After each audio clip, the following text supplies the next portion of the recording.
नमस्कार साथियों, कैसे हैं आप सभी लोग। उम्मीद है कि सभी लोग अच्छे होंगे, मस्त होंगे और तंदुरुस्त होंगे। आप सभी लोग अपने और अपनी पढ़ाई का ध्यान रख रहे होंगे और आप लोग तैयार हो रहे होंगे बच्चे अपने एग्जाम के लिए। तो मैं मिथुन आप सभी लोगों का स्वागत करता हूं आपके अपने इस प्लेटफॉर्म पर जिसका नाम है एग्जामपुर। हम लोग हैं बच्चों एसएससी एग्जामपुर के लिए एक इंपॉर्टेंट सेगमेंट लेकर आए हुए, जिसमें आप लोग बच्चों परीक्षा देने जाते हैं। तो आप लोग जानते हैं कि मैं आप लोगों को बच्चों भारतीय राज्य व्यवस्था या इंडियन पॉलिटी पढ़ाता हूं। तो पॉलिटी में बच्चों आप लोग सोचते हैं कि भैया क्या याद करें, कैसे याद करें, किन चीज़ों को याद कर लें कि हमारे मार्क्स मिल जाएं। तो मैं उन सारी चीज़ों को ध्यान में रखते हुए ये छोटी छोटी वीडियो बच्चों आप लोगों के लिए भी लेकर आ रहा हूं। इससे पहले आपने बच्चों हमारी वीडियो देखी होगी जिसमें आप लोगों ने देखा कि मैंने भारत के संविधान के जो सोर्स हैं, जो स्रोत हैं, कहाँ से कौन सा चीज़ ली गई है, जो अक्सर एग्जाम में आपसे सवाल पूछता है, वो मैंने आप लोगों को एक 10 मिनट की वीडियो में बनाकर दे दिया है। और ये भी बच्चों ऐसी ही एक वीडियो रहने वाली है जिसमें हम इंपॉर्टेंट उत्तर, मतलब जो आपके एग्जाम में जो क्वेश्चंस आने वाले हैं, जो आप लोगों का एसएससी एमटीएस या एसएससी सीएचएसएल या एसएससी साथियों सीजीएल या एसएससी के और बहुत सारे एग्जाम जहां पर बच्चों पॉलिटी पूछी जाती है, उन सब में इंपॉर्टेंट साथियों जो अनुच्छेद हैं, उन अनुच्छेदों को हम लोग पढ़ने वाले हैं। तो लास्ट तक बच्चों बने रहिएगा, क्योंकि मैंने सारे नहीं, 395 नहीं, वो सारे इंपॉर्टेंट बच्चों जो आप लोगों के बहुत महत्वपूर्ण अनुच्छेद हैं उन सबको एक साथ निकालकर आप लोगों के लिए लेकर आया हूं। तो लास्ट तक जरूर बने ही रहिएगा। और इस वीडियो को मेरे भाई देखने के लिए आपको एसएससी एग्जामपुर के चैनल की वीडियो वाले सेक्शन में आपको जाना होगा। वीडियो वाले सेक्शन में ये वीडियो आपको मिलेगी, है ना। तो लास्ट तक जरूर देखिएगा और देखकर बताइएगा भैया ये सेशन अच्छा है या नहीं है, फीडबैक जरूर दीजिएगा। कोई भी बच्चों आप लोग स्पेशल टॉपिक को चाहते हैं, वो टॉपिक भी आप लोग कमेंट बॉक्स में जब भी इस वीडियो को देखेंगे जरूर बताइएगा। तो अब जल्दी से स्टार्ट करते हैं, बहुत समय नहीं लेते, पहले सबसे सिस्टम करते हैं। देखिए, एक तरफ हम लोग लगते हैं बच्चों, एक तरफ हम लोग क्या रखेंगे, एक तरफ हम लोग रखेंगे बच्चों इंपॉर्टेंट जो आपके अनुच्छेद हैं उनको, और दूसरी तरफ रखेंगे भैया उसका विवरण क्या रहने वाला है ना। जैसे आप लोग जानते हैं अनुच्छेद नंबर 1 क्या कहता है, भारत का नाम और राज्य क्षेत्र की बात करता है। और क्या कहता है, इंडिया, देखिएगा, India that is Bharat, that is Bharat, Bharat shall be the union of state, union of state ये बताता है बच्चों कि भारत जो कि इंडिया है एक राज्यों का संघ होगा। क्या होगा, एक राज्यों का संघ होगा, राज्यों का संघ होगा। ये सही बार कई बार बच्चों ये सवाल पूछता है। अनुच्छेद नंबर 1 कहता है, याद रखना जरूरी है, आप लोग देखेंगे। आगे चलते हैं बच्चों, बात करते हैं अनुच्छेद नंबर 5 से 11 तक की। भारत के संविधान में बच्चों भाग 2 आता है, भाग 2 आता है, और जिसमें कहा गया है अनुच्छेद 5 से 11 कि भारत के नागरिकता मतलब सिटीजनशिप, है ना, सिटीजन, जो सिटीजनशिप है मेरे भाई कि कौन नागरिक होगा, कौन नागरिक होगा, नागरिक होगा, ये बात बताई गई है। और आप लोग सभी लोग जानते हैं भारत में मेरे भाई आप लोग देखेंगे भारत में कौन सी नागरिकता है, एकल नागरिकता है, एकल नागरिकता है, एकल नागरिकता की बात करी गई है, सिंगल सिटीजनशिप की बात करी गई है। तो बच्चों 5 से लेकर 11 तक भारत के नागरिकता के बारे में बताया गया है, याद रखेंगे। 5 में कौन नागरिक, 6 में कहां भारत से पाकिस्तान, 7 में पाकिस्तान से भारत, 8 में कौन बनेगा, 9 में बच्चों उनका नियम क्या होगा, उनके अधिकार होंगे, 10 में उनका कानून कौन बनाएगा। ये सब चीजें आप लोग को देखने को मिलेंगी बच्चों। सबसे इंपॉर्टेंट है भाग 3। भाग 3 में बच्चों 12 से लेकर 35 तक, जिसको हम लोग मौलिक अधिकार बोलते हैं, मौलिक अधिकार बोलते हैं, है ना। उस मौलिक अधिकार में 12 से साथियों 23 तक है। अनुच्छेद नंबर 12 आप लोग याद रखिएगा, आर्टिकल नंबर 12 आप लोग याद रखेंगे क्या है बच्चों, राज्य की परिभाषा देता है, राज्य क्या है। और राज्य में बच्चों ये राज्य में बिहार, बंगाल, है ना, बिहार, बंगाल या यूपी नहीं है। राज्य का मतलब है कि जैसे कि कोई भी जिसमें बच्चों सरकार के कुछ चीज, सरकार के कुछ संगठन, सरकार का कुछ पैसा लगा हो, ऐसे किसी भी संस्थान को राज्य कहा गया है, ध्यान रखेंगे। तो बच्चों अनुच्छेद नंबर 14 पढ़ेंगे, विधि के समक्ष समानता, मतलब विधि के समक्ष सबको समानता है, इक्वल प्रोटेक्शन ऑफ लॉ की बात करी गई है, सभी के लिए कानून रूप से समानता मिली गई है आर्टिकल नंबर 14 में, याद रखेंगे। आर्टिकल 17 बहुत पूछा जाता है, अनटचेबिलिटी के बारे में बात करता है, साथियों टचेबिलिटी के बारे में बात करता है, आप लोग याद रखेंगे। अनटचेबिलिटी के बारे में मेरे भाई बात करता है। अस्पृश्यता का अंत कहता है 17।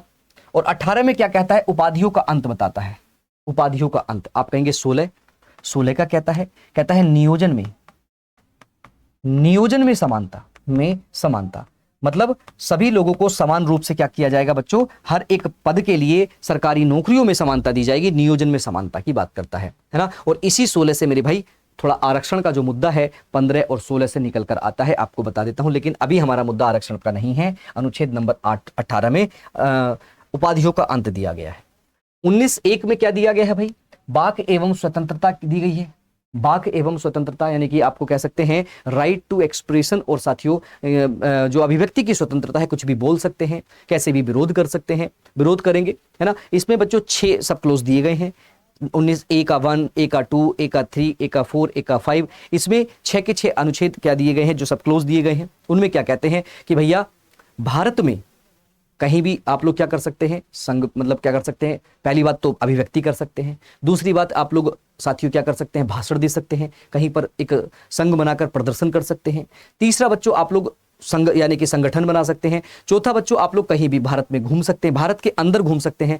पांचवा आप कहीं पर भी भारत के अंदर व्यापार कर सकते हैं। छठा बच्चों कहीं पर भी घूमकर आप लोग निवास कर सकते हैं पूरे भारत में। ये 6 साथियों आपको सब क्लोज 19 में देखने को मिलेंगे, है ना। जिसमें बच्चों प्रेस की स्वतंत्रता, अगर हम बात करें प्रेस की स्वतंत्रता भी इसमें ही है। प्रेस की स्वतंत्रता, आरटीआई वाला सिस्टम भी इसमें ही आता है। आप लोग देखेंगे सारी चीजें आपको किसमें मिलती है, इसी में मिलती है, अकाउंटेबिलिटी में मिलती है। फिर आता है आर्टिकल नंबर 21 जिसमें प्राण एवं दैहिक स्वतंत्रता की बात की जाती है। प्राण एवं दैहिक स्वतंत्रता मतलब राइट टू लिव एंड साथियों एक डिग्निटी फुल जो है लिविंग की बात करी जाती है। 21(a) बच्चों 21(a) 6 साल से 14 साल तक के बच्चों को क्या देता है, शिक्षा का अधिकार देता है, right to education. Right to education देता है मेरे भाई। 86 संविधान संशोधन, 86वें संविधान संशोधन के बाद इसको जोड़ा गया था। आगे 24वां क्या कहता है, कारखानों में बालकों का नियोजन, मतलब कारखानों में 14 साल से कम बच्चे, 14 वर्ष से कम बच्चों को सत्य क्या किया जाएगा, नियोजन यानी कि उनको कार्य नहीं दिया जाएगा। उसके लिए क्या है, प्रतिषेध है, मतलब मना किया गया है, रिस्ट्रिक्शन है, आप लोग नहीं देंगे। आगे चलते हैं अगला 25 में कहते हैं बच्चों अपने धर्म का आचरण कर सकते हो, प्रचार प्रसार कर सकते हो, आपकी स्वतंत्रता है। आप किसी भी धर्म का को मान सकते हो, उसको प्रचार प्रसार कर सकते हो, है ना। वो सारी चीजें आप लोग कर सकते हो। आर्टिकल 32 बहुत इंपॉर्टेंट है ना, क्योंकि ये संवैधानिक उपचारों का सिद्धांत कहता है। क्या कहता है, राइट टू रेमेडीज कहता है ये, राइट टू साथियों रेमेडीज है, ये रेमेडीज है बच्चों, राइट टू रेमेडीज की बात करता है। मतलब स्वतंत्रता, संविधान में अगर कोई भी मौलिक अधिकार नहीं मिलता है तो इसके द्वारा आप लोग क्या कर सकते हो, सर्वोच्च न्यायालय जा सकते हो। सर्वोच्च न्यायालय जा सकते हो आप लोग, कब, जब आपके फंडामेंटल राइट का क्या हो, हनन हो, तो आप लोग जा सकते हैं कहां पर, सुप्रीम कोर्ट। अगर आप हाई कोर्ट जा सकते हैं भाई, हाई कोर्ट भी देखिएगा कहां जा सकते हैं, जब ऐसा ही होगा तो आर्टिकल नंबर 226 में। और अंबेडकर जी ने तो मेरे भाई याद रखिएगा, अंबेडकर जी ने इसको संविधान की आत्मा कहा, इसको संविधान की आत्मा बोल दिया, संविधान की आत्मा मेरे भाई बोला, आत्मा कह दिया है ना। तो ये भी याद रखिएगा।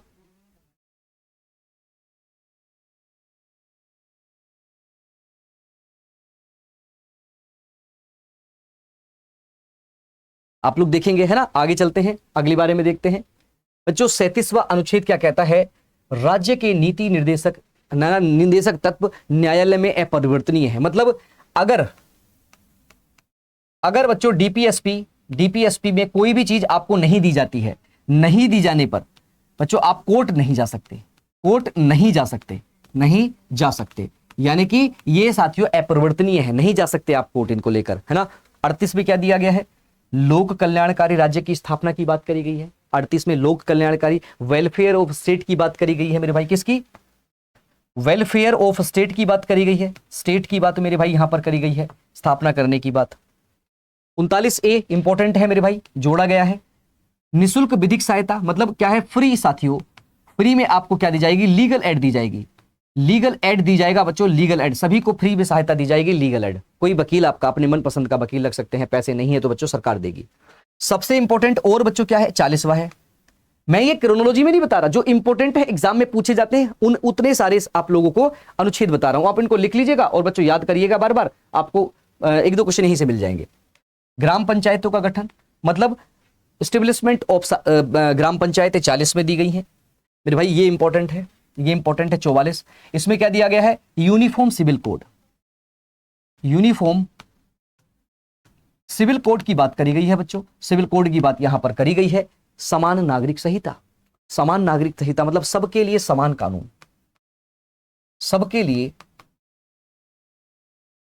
सभी को सभी के लिए समान कानून, लिए समान कानून, ये दिया गया सभी के लिए समान, किसी एक के लिए अलग नहीं, सबके लिए समान। कैसे? तो बच्चों पहला स्टेट कौन बना ऐसा? तो कहेंगे बच्चों उत्तराखंड बन गया। दूसरा स्टेट कौन बना? बोलेंगे गुजरात बन गया, है ना। अब बात करेंगे कि इससे पहले, सबसे पहले कौन था? इससे पहले आजादी से पहले कौन था? तो कहेंगे भैया गोवा था। गोवा में बहुत पहले से लागू है, लेकिन ये 2 स्टेट भी याद रखिएगा जहां पर समान नागरिक संहिता लग चुकी है। मतलब सारे कानून, विवाह के कानून, विवाह विच्छेद के कानून, गोद लेने के कानून, बहुत सारे छोटे मोटे कानून सबके लिए समान होंगे। ऐसा नहीं है कि किसी व्यक्ति ने 3 बार तलाक बोला और उसका मतलब महिला जो है वो बेघर हो गई, ऐसा नहीं है। कानून के थ्रू चला जाएगा, ऐसी कोशिश की जाएगी।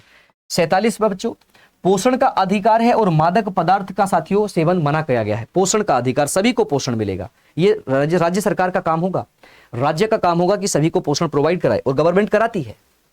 48वां बहुत इंपॉर्टेंट है, 48 वाला इंपॉर्टेंट है मेरे भाई। क्या है? एग्रीकल्चर एंड बच्चों जो आपकी हस्बेंड्री होती है, यानी कि पशुपालन, उसके संगठन की बात करी गई है, उसके संगठन और संवर्धन की बात करी गई है, इंपॉर्टेंट है। 50वां अधिक बहुत ही इंपॉर्टेंट, कई बार पूछता है बच्चों, कार्यपालिका से न्यायपालिका का पृथक्करण, सेपरेशन ऑफ पावर की बात करता है, कार्यपालिका से इसका पृथक्करण आपसे पूछता है। आप लोग याद रखिएगा, ये भी इंपॉर्टेंट है 50वां अनुच्छेद। आगे 51वां, ये भी बच्चों कई बार पूछा गया है ना। अंतरराष्ट्रीय शांति के लिए और बच्चों सुरक्षा के लिए, अंतरराष्ट्रीय मतलब इंटरनेशनल पीस एंड साथियों सिक्योरिटी के लिए आपका अनुच्छेद कौन सा है? 51 नंबर है, याद रखेंगे। 51 क्या इंपॉर्टेंट है? पहले नहीं था, बाद में जुड़ा। कब जुड़ा बच्चों? सरदार स्वर्ण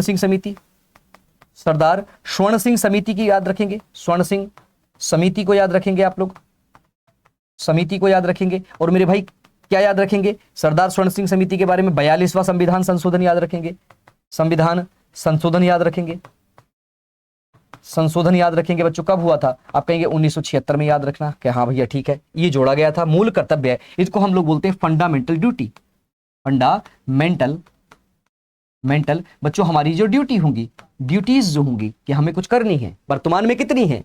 पहले बच्चों कितनी थी? पहले 10 थी, और अब कितनी है? अब 11 है।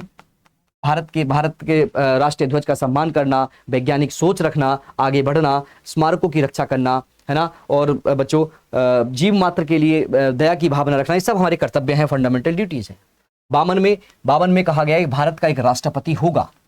53 में कहा गया है वो संघकारी का, उसकी सारी शक्तियां जो होंगी, यानी कि जो एग्जीक्यूटिव पावर होंगी, उसकी मतलब यूनियन की जो एग्जीक्यूटिव पावर्स होंगी वो किसके पास होंगी? राष्ट्रपति के पास होंगी। 53 में कहा गया है। 54 में बच्चों राष्ट्रपति का निर्वाचन बहुत बार पूछा गया है, इलेक्शन बच्चों पूछा गया है। और इलेक्शन कैसे होगा? इलेक्शन की रीति जो है वो आपको आर्टिकल नंबर 55 में मिलेगी। कैसी होगी? एकल, संक्रमणीय साथियों, स्थानांतरित, अनुपातिक, स्थानांतरित होगा, स्थानांतरित, अनुपातिक प्रतिनिधित्व होगा, अनुपातिक प्रतिनिधित्व होगा बच्चों, प्रतिनिधित्व होगा, अनुपातिक प्रतिनिधित्व होगा, उसके हिसाब से करी जाएगी निर्वाचन के लिए। ये बहुत पूछा जाता है, कहां पे है निर्वाचन। 56 में बच्चों राष्ट्रपति की अवधि कितनी होगी? पद अवधि 5 वर्ष या उससे कम, है ना, आप लोग को बताया गया है। 60 में शपथ दी गई है बच्चों कि राष्ट्रपति शपथ कैसे लेगा, 7 में शपथ है। और 61 में बच्चे महाभियोग है कि कैसे हटाया जा सकता है, इसको हम इम्पीचमेंट बोलते हैं, मेरे भाई, इम्पीचमेंट, कैसे इसको हटाया जा सकता है। लोकसभा में भी बिल लाया जा सकता है, राज्यसभा में भी लाया जा सकता है। और बच्चों 14 दिन पहले इसको बताना पड़ेगा, 14 दिन पहले इसको बताना पड़ेगा कि भैया आप लोग, और ये दोनों सदनों में बोलने के लिए निश्चित होगा, या फिर खुद जा सकता है, अपने वकील को भेज सकता है, या अपने किसी प्रतिनिधि को भेज सकता है अपना पक्ष रखने के लिए, दोनों में से किसी में। 63 में उपराष्ट्रपति के पद की बात करी गई है, ये भी याद रखने वाली बात है। 71 में राष्ट्रपति और उपराष्ट्रपति के निर्वाचन के संबंध में विषय दे रखा है। 52 इंपॉर्टेंट है भैया, इसमें बच्चों पार्डन पावर्स हैं, पार्डन पावर है मतलब क्षमा शक्ति है, क्षमा, किस किस को क्षमा कर सकता है राष्ट्रपति, ये इंपॉर्टेंट है, बहुत बार पूछ सकता है। राष्ट्रपति की क्षमादान की शक्तियां, तो क्षमादान शक्तियां हैं बच्चों किसमें? 52 में। आगे 76 की बात करते हैं, भारत का महान्यायवादी होगा, है ना, अटॉर्नी जनरल ऑफ इंडिया होगा, याद रखेंगे, है ना। देखिए भारत के संसद का गठन 79 में है, संसद मतलब पार्लियामेंट जो होगी बच्चों, उसका गठन जो होगा वो 79 में होगा। 80 में राज्यसभा, 81 में मेरे भाई लोकसभा। राज्यसभा जो होगी उसको उच्च सदन कहेंगे, आप लोग देखिएगा उच्च सदन है ये, है ना। और इसको बच्चों निम्न सदन कहेंगे, आप लोग सभी जानते हैं, है ना।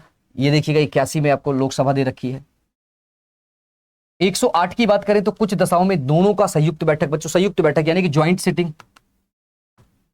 ज्वाइंट सिटिंग की बात करी जाएगी मेरे भाई। बहुत बार पूछा जाता है ज्वाइंट सिटिंग कौन, तो कहेंगे राष्ट्रपति बुलाएगा, राष्ट्रपति बुलाता है, बुलाता है बच्चों, है ना, राष्ट्रपति बुलाता है। 110 में मेरे भाई धन विधेयक यानी कि आप लोग का धन का मतलब finance, finance bill, finance bill की बात करी गई है, याद रखेंगे, है ना। उसके बाद बच्चों 112 में है वित्तीय वार्षिक विवरण, मतलब बजट जो कहते हैं ना आप लोग, बजट, बजट का जिक्र 112 में है, बजट, बजट की बात करी गई है। इसको बोलते हैं annual, annual finance, financial statement, annual finance statement बोलते हैं, याद रखेंगे। 123 में क्या है, जब बच्चों कोई भी सदन ना हो तो राष्ट्रपति क्या कर सकता है, अध्यादेश या ऑर्डिनेंस जारी कर सकता है, ऑर्डिनेंस जारी करने की शक्ति है, मतलब एक ऐसा कानून जो बिना किसी राज्यसभा और लोकसभा के पास हो, राष्ट्रपति अपने आप कभी भी कर सकता है। तो जब राष्ट्र जो संसद ना चल रहे हों। 124 की बात करें, उच्चतम न्यायालय के गठन की बात करी गई है, मतलब उच्चतम न्यायालय मतलब सुप्रीम कोर्ट के गठन की बात करी गई है। 129 में उच्चतम न्यायालय के एक क्या होगा, अभिलेखागार होगा। अभिलेखागार का मतलब होता है कि बच्चा एक क्या होगा, एक ऑफिस होगा, एक्स ऑफिस होगा, किसका, सारे न्यायालयों के लिए। इसमें कोई भी अगर निर्णय लिया गया तो जो इसके अधीनस्थ न्यायालय हैं, हाई कोर्ट हैं, अधीनस्थ न्यायालय मतलब डिस्ट्रिक्ट कोर्ट्स हैं, वो सारे के सारे इनके निर्णयों को अनुपालन करेंगे, इसलिए ये एक क्या होगा, ये एक अभिलेख न्यायालय होगा, ये भी याद रखना है। 129 में है। 143 बहुत बार पूछा जाता है कि राष्ट्रपति भैया, राष्ट्रपति के पास ये शक्ति है कि वो सुप्रीम कोर्ट के चीफ जस्टिस से या सुप्रीम कोर्ट से क्या मांग सकता है, परामर्श मांग सकता है, एडवाइस मांग सकता है, एडवाइस को मांग सकता है। 148 में बच्चों, है ना, कैग की बात होगी, CAG की बात आप लोगों को देखने को मिलेगी। 148 में डायरेक्ट पूछी जाती है। आगे भाई 149 पूछा जाता है, नियंत्रण महालेखा परीक्षक की शक्तियां क्या होंगी, क्या इसके कर्तव्य होंगे, भारत के अकाउंट को ऑडिट करेगा, साथ ही साथ बच्चों लोकसभा और राज्यसभा में बैठ सकता है, बोल सकता है, लेकिन वोट नहीं दे सकता, वोट नहीं करेगा, ध्यान रखेंगे। 153 राज्यपाल की बात करी गई होगी, राज्यों का एक राज्यपाल होगा, है ना, जो राष्ट्रपति के प्रसाद पर्यंत रहेगा। 161 में बात है राज्यपाल की क्षमा शक्तियां, जैसे राष्ट्रपति की 72 में है, राष्ट्रपति की जैसे 72 में है, ऐसे ही बच्चों राज्यपाल की 161 में है, सेम है, याद रखेंगे। 165 में क्या होगा, महाधिवक्ता, ये बच्चों क्या होगा, ये बच्चों महाधिवक्ता, राज्य का महाधिवक्ता कौन होगा, है ना, एडवोकेट जनरल होगा, ये एडवोकेट जनरल होगा राज्य में, और वहां अटॉर्नी जनरल होगा, दोनों का नाम याद रखना है, दोनों की चीजें। 213 में विधानमंडल में अध्यादेश जारी करने की राज्यपाल, जैसे 123 है ना, राष्ट्रपति अध्यादेश जारी करता है ना, राष्ट्रपति करता है, वैसे ही 213 में राज्यपाल करता है। 214 में क्या है बच्चों, 214 में आप लोग देखेंगे 124 में जैसे 124 में मैंने अभी आपको बताया सुप्रीम कोर्ट है, जैसे मैंने अभी आपको बताया 124 में सुप्रीम कोर्ट है, ये 124 में सुप्रीम कोर्ट का गठन है, वैसे ही आप लोग देखिएगा 124 को आगे निकाल दीजिएगा, 214 कर दीजिएगा, एक को आगे निकाल के तो ये उच्च न्यायालय हो जाएगा, उच्च न्यायालय मतलब हाई कोर्ट हो जाएगा, ये हाई कोर्ट हो जाएगा। आगे 215 की बात करते हैं तो उच्च न्यायालय का भी एक अभिलेखागार होगा, उसके नीचे के न्यायालयों के लिए। 226 बहुत इंपॉर्टेंट है, कुछ मामलों में रिट यानी कि जो फंडामेंटल राइट है और अन्य प्लस अन्य में क्या कर सकता है, ये WRIT रिट जारी कर सकता है। 226 में हाई कोर्ट। 246A में GST है, आप लोग याद रखिएगा GST किसमें है, 246A में। 263 में अंतरराज्य परिषद मतलब इंटरस्टेट काउंसिल है, इंटरस्टेट काउंसिल है बच्चों, स्टेट काउंसिल की बात करी गई है, काउंसिल है, इनका गठन होगा, जो आपस में दो राज्यों के बीच में बच्चों कुछ विवाद होगा तो उनको ठीक कर सकती हैं। आगे 266 की बात करते हैं, संचित निधि है ना, संचित निधि मतलब क्या है, मतलब संचित निधि को बोलते हैं क्या, consolidated fund of India, consolidated fund of India बच्चों ये है, और ये क्या है, कंटेंजेंसी बच्चों फंड ऑफ इंडिया है, ये 267 में है, दोनों याद रखना है, पैसा यहीं आता है और इमरजेंसी यहीं से निकलता है, और इसका जो अधिकार होता है वो राष्ट्रपति के आसपास होता है, राष्ट्रपति चाहता है तो इससे पैसे निकाल सकता है। 280 में वित्त आयोग, बहुत बार पूछता है, फाइनेंस कमीशन है बच्चों, बहुत बार पूछता है। 300A बच्चों संपत्ति का अधिकार है, ये पहले मौलिक अधिकार था, आपका फंडामेंटल राइट था, है ना।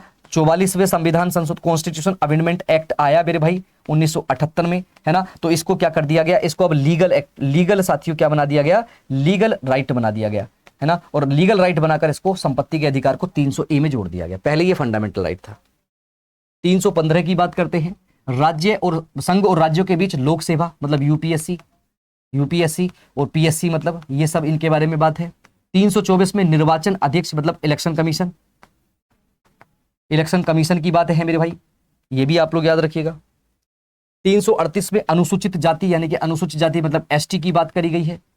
338 ए में अनुसूचित यानी कि इसमें सॉरी ये एससी है और ये एसटी है, एसटी की बात करी गई है, शेड्यूल्ड ट्राइब। 343 में संघ की राजभाषा आपको पता है, उसके बारे में बताया। 352 की बात करें तो आपातकालीन उद्योग है ना, 352, 356 और 360 तीनों याद रखिएगा। ये राष्ट्रीय आपात है, इमरजेंसी है, नेशनल राष्ट्रीय आपात की बात है। इसको राष्ट्रपति शासन बोलते हैं, राष्ट्रपति शासन बोलते हैं भी भाई, शासन बोलते हैं। इसको वित्तीय आपात बोलते हैं, इसको वित्तीय आपात बोलते हैं। तीनों आपात याद रखिएगा, ये आज तक नहीं लगा है। आगे चलेंगे।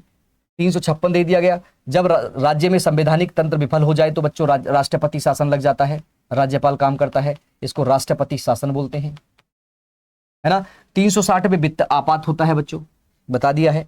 368 की बात करें तो संविधान में संशोधन, अगर संशोधन करना हो किसी संविधान में, है ना, ये संशोधन आपको पता है साउथ अफ्रीका से लिया गया है, साउथ अफ्रीका से बच्चों लिया गया है ना। हमारे संविधान में कोई संशोधन करना है तो ये आप लोग याद रखिएगा। और मेरे भाई सबसे इंपॉर्टेंट बात, ये इंपॉर्टेंट मैंने आपको जो अनुच्छेद बताए हैं इन सबको याद रखिएगा। और आप लोग बच्चों अगर इनको डिटेल में पढ़ना चाहते हैं, इनको बढ़िया तरीके से पढ़ना चाहते हैं तो मेरे भाई 99 रुपए में एग्जामपुर आप लोगों के लिए एक बाजीगर बैच लेकर आया है। बहुत इंपॉर्टेंट बैच है बच्चों, एमटीएस के लिए तो सबसे बेस्ट बैच माना जाएगा, है ना। एमटीएस के लिए नहीं, बाकी एसएससी के लिए भी, क्योंकि यहाँ पर इंग्लिश बहुत बढ़िया पढ़ाई जाएगी, मैथ्स बहुत अच्छा पढ़ाया जा रहा है, रीजनिंग भी अच्छी पढ़ाई जा रही है, और जीके जीएस के तो बच्चों अलग अलग टीचर आप लोगों को पढ़ा रहे हैं। जैसे हिस्ट्री के अलग, है ना, जैसे ज्योग्राफी के अलग, जैसे पॉलिटिक खुद मैं पढ़ा रहा हूँ, जैसे इकोनॉमिक्स कोई और पढ़ाएगा, जैसे स्टैटिक जीके आप लोगों को सर पढ़ा रहे हैं, जैसे करंट अफेयर कोई अलग। तो 7-8 टीचर आपको जीके जीएस भी ट्रेंड कर रहे हैं। तो कहाँ जाना होगा? एग्जामपुर की ऑफिशियल एप्लीकेशन पर, एग्जामपुर की ऑफिशियल एप्लीकेशन पर जाकर